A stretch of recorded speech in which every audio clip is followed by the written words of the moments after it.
বেশি ব্যস্ত শহরে থাকতে থাকতে হঠাৎ নদীর পাড়ে যেতে ইচ্ছা করায় আমরা চলে গেলাম ভোলেরহাট নদীর পাড়ে। গিয়ে দেখি নদীর মধ্যে কিছু নৌকা আছে। দৃশ্যটা দেখে অবশ্যই ভালো লাগলো।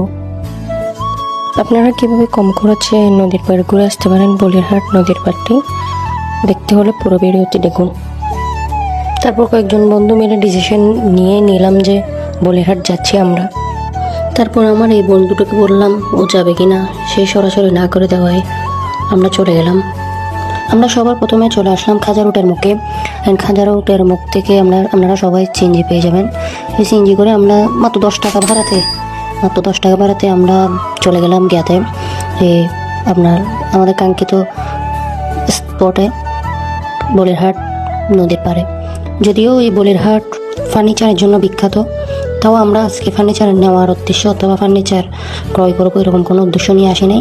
আমরা আজকে সরাসরি চলে যাব আমাদের কাঙ্ক্ষিত স্থানে। আমরা এই নদীর পাড়ে যাওয়ার যে উদ্যোগ নিয়েছি সেখানে আমরা যাচ্ছি।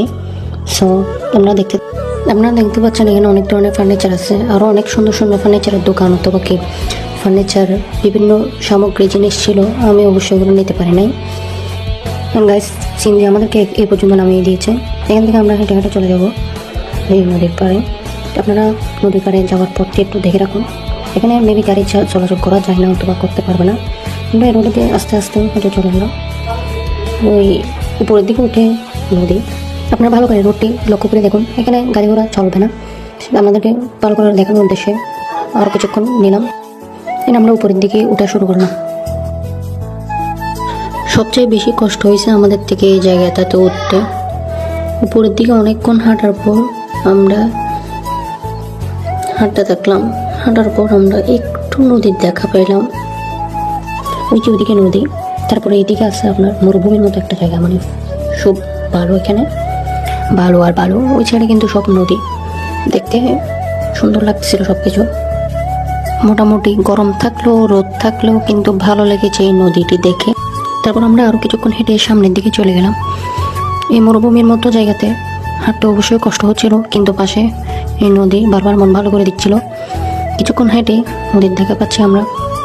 ভিডিওর সামনে থাকা এই গাছটিও কিন্তু সুন্দর লাগতেছিল। এবং আমরা চলে আসলাম এই নদীর পাড়ে।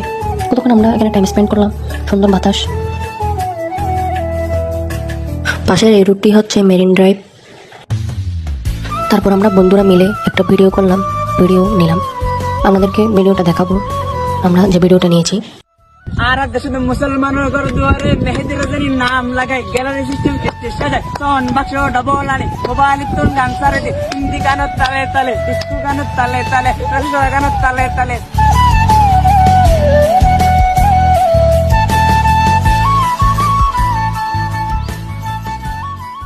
আমরা অনেক ছবি তুললাম এখানে।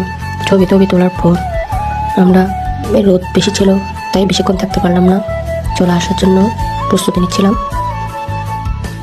আপনারা অবশ্যই বিকালের টাইমে করে যাওয়ার চেষ্টা করবেন, মাগরিবের আগে চলে আসবেন। আমরা বিকাল পর্যন্ত থাকতে পারলাম না, আমাদের কাজ ছিল, তাই আমরা চলে আসলাম। আমাদের প্রত্যেকজনের ভোলেরহাটে আসতে আপ ডাউন ভাড়া ছিল 20 টাকা। তো আপনারা এরকম একটা বাজেট নিয়ে চলে আসতে পারেন ভোলেরহাট। সো গাইস, আজকের ব্লগটি এই পর্যন্তই। ভিডিও ভালো লাগলে লাইক শেয়ার করতে ভুলবেন না। ধন্যবাদ।